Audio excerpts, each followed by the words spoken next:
Rýchly hrnčekový koláč na nedeľné popoludnie.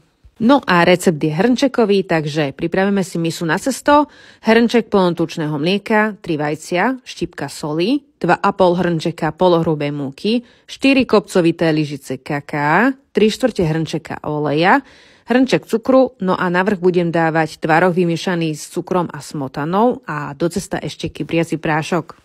Do misky si dáme suché ingrediencie, múka, cukor, soľ, kakao, kypriaci prášok a premiešame.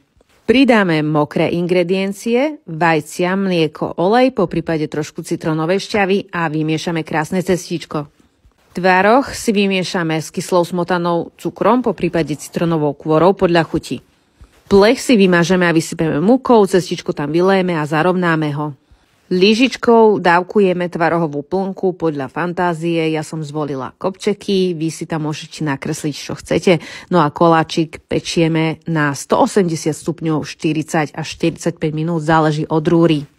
Môžete pridať aj nejaké ovocie alebo oriešky, fantázie sa medze nekladú, každopádne je skvelý, úplne taký babičkovský, ideálny von na piknik alebo niekam na výlet.